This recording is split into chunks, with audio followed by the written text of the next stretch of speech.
Hey everyone, welcome back and welcome if you're new. My name is Megan and I create videos all about mindset, personal development, and really just finally going after our dream life. So today's video I'm very excited about. It is going to be the tips and tricks that I've used to really improve my financial situation in the last couple of years. This is something that I am very passionate about because I come from a history of not having the best relationship with money, and even in terms of like generational beliefs around money, there's just a lot that I feel like I've been really working through.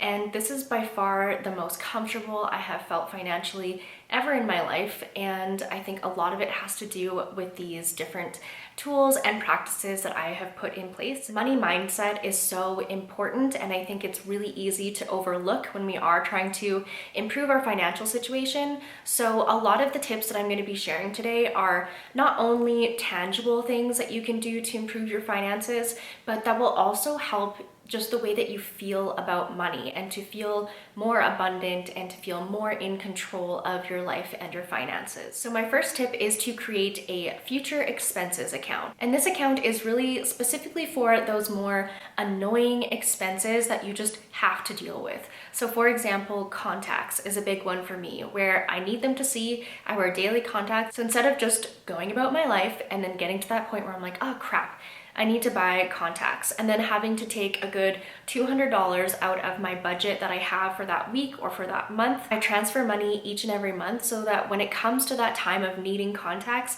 I already have this nice little fund that I just get to transfer into my account and then order my contacts, and it does not impact my day-to-day spending whatsoever. I also do the same for vehicle expenses. I transfer money each month for gifts, and it takes away that experience of having to, put money out for those bigger expenses and then feeling like there's nothing left for you, or, like you're kind of in that broke state for a couple weeks until you can kind of replenish that money. It's so much easier to put those little amounts of money aside each month rather than feeling like you're kind of getting all of your fun money taken away from you.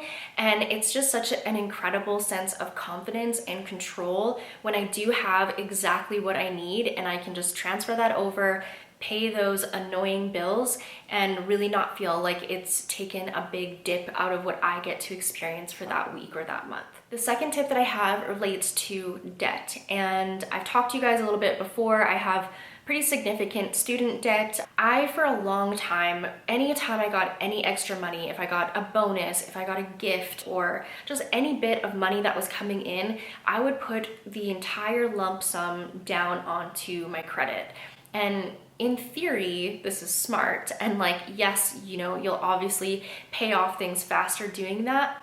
But I don't know. I don't even know if that's true actually. Because what I found was I would put all of my money to that debt, not feel like I ever had it. So there was no part of me internally that felt that abundance. Like I didn't feel appreciative of that money because I felt like I never had it. It was just in and out, straight to debt. And what I found was I felt for the longest time like I was making no financial strides. I just constantly felt like I never had enough, like there was never enough money in the bank, never enough money to do the things that I wanted. And a lot of my personal experiences when it came to my friends and things like that were really impacted by this feeling of lack, because I always just felt like I was the poor friend. And so I've really shifted that in the last couple of years. Any bit of money that I get coming in, I put a percentage of that to debt, like without fail, but the rest of the money I take and I put a little bit towards savings, and I actually see the money in the bank and I'm seeing my finances grow. Again, when it comes to that money mindset, that feeling is so much more powerful, and to focus on different ways that you can increase your income. And that's really become a fun thing for me. Like I have my main gig, obviously, with Latasha, and any money that's coming in from coaching or doing mindset classes or any of these kind of like side hustle things are just exciting money where I get to like have a little bit of fun. I get to pay off a little bit of debt. I get to put a little bit into savings.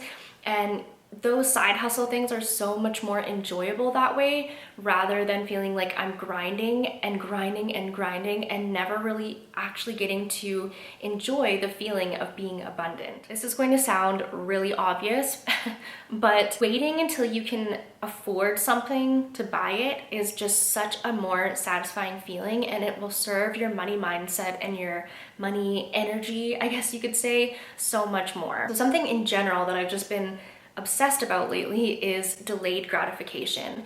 And so I think one of the best possible things that you can do for yourself is to create a to buy list. Having a standard for yourself, like, okay, if there's something that I'm wanting that is over $100, say, like X amount of money, that goes on the to buy list. And you're waiting until a certain point and you kind of have that date on the calendar for when you get to make that purchase. And the reason that I think that this is so impactful is so many times we're really able to convince ourselves that we need something when we don't actually need the thing, or it's not going to give us the satisfaction that we think it will. Those kind of compulsive decisions that end up then not feeling very good because you didn't buy it from a state of abundance. You bought it from a place of compulsion and just, making those knee-jerk decisions, and there is nothing worse than buyer's remorse. That feeling of purchasing something, especially when it's a bigger purchase and you can do it with no anxiety, no guilt,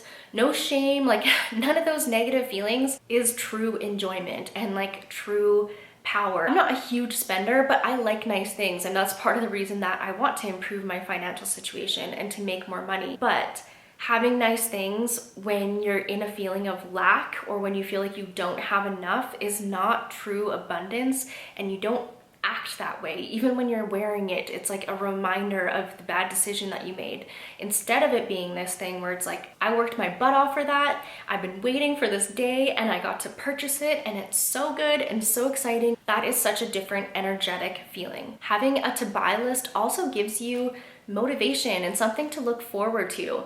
I kind of relate it to like, when you're going on a vacation, and so much of the fun of a vacation is like the build up, the waiting, the night before where you can't sleep and you're so excited, and it kind of creates that sort of experience for you, but in the day-to-day. And it can make your finances more fun. Okay, these last couple tips that I have, I'm kind of gonna try and do them like rapid fire because they're more just like things to be mindful of. Number one, check your bank accounts. Like, don't be afraid to have a relationship with your bank accounts, to be looking at your Visa statement, to be paying things off as you pay for them. So if I order skip the dishes, I immediately pay for that charge. So it's never getting away on me. What I have in my bank account for spending is mine to spend, you know what I mean? Another thing is to be mindful of the scroll, to be mindful of the content that you're taking in. And when the content that you're taking in starts to make you feel like you don't have enough, like you need to be buying all of these material things, like you just kind of start craving these things that you really don't even need, that's like a good sign that it's time to log off social media for a minute. Something that I really love doing is labeling my bank accounts. So my spending account says fearless spending. It's not checkings, it's fearless spending, because for a long time I had a lot of guilt, and because of the negative choices that I'd made in the past, there was kind of this sense of not trusting myself with spending. And over time I've become a lot more trusting with myself to be able to spend appropriately, but I'm always kind of reaffirming that, like, this is fearless spending, I'm in control. Same thing with my savings account. My savings account is called investing in me, it's not called savings, so that's a little bit more powerful, right? My last rapid fire suggestion is to always make sure that you're reviewing your subscriptions.